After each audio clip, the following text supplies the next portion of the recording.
All right, crew, welcome back. It's been a while, I know, but here we are. So let's get started. So today I'm going to be showing you my favorite paradiddle exercise, my favorite paradiddle exercise routine, or at least the one that I use the most. Now, this is not something completely new. You might actually find something very similar inside the Stick Control book, which is a book that you gotta own if you don't.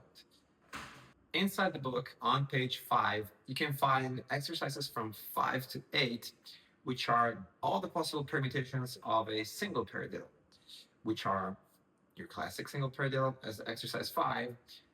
Then you have exercise 6, which is an inverted paradiddle, which is the one with the diddle in the middle. Then you have a single middle on exercise number 7, which is the one that starts with the diddle. And then exercise number 8, which I don't even know if it has a name, but it's the one with the paradiddle or the diddle coming across the downbeat. Now, no hate at all for how those exercises are listed, and obviously no hate at all for this book. It's great.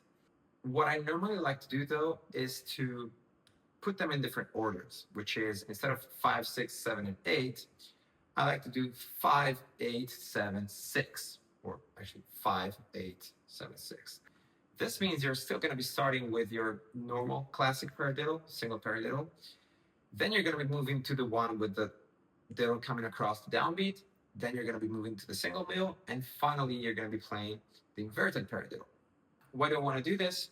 Well, assuming we're going to be playing an accent on every stroke that starts the word paradiddle, so the first note of the pattern, this specific order, the one that I use, 5, 8, 7, 6, is the only one that allows me to play the accents moving forward. So first accent is going to be on the downbeat, then you're going to be having the accent on the E of the pattern, the and finally the up of the pattern.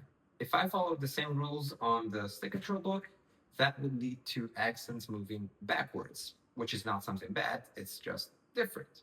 So let me show you this specific sequence with accents moving forward at 90 BPM.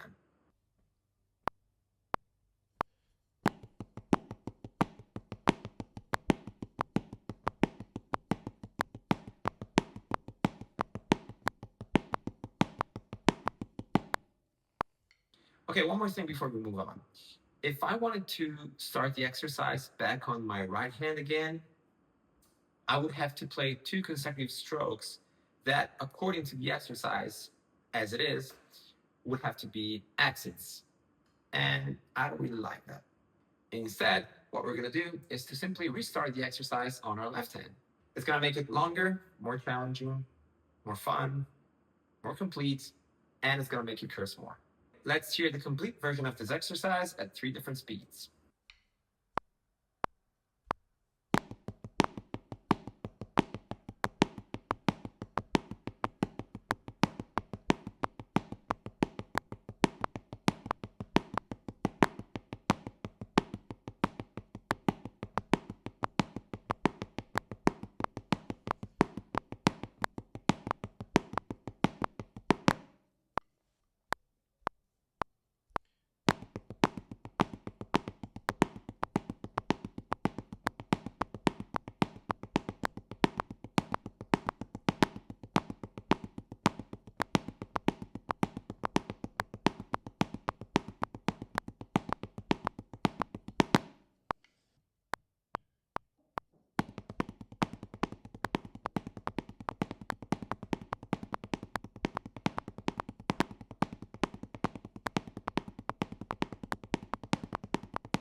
All right, people, that's all I have for you today.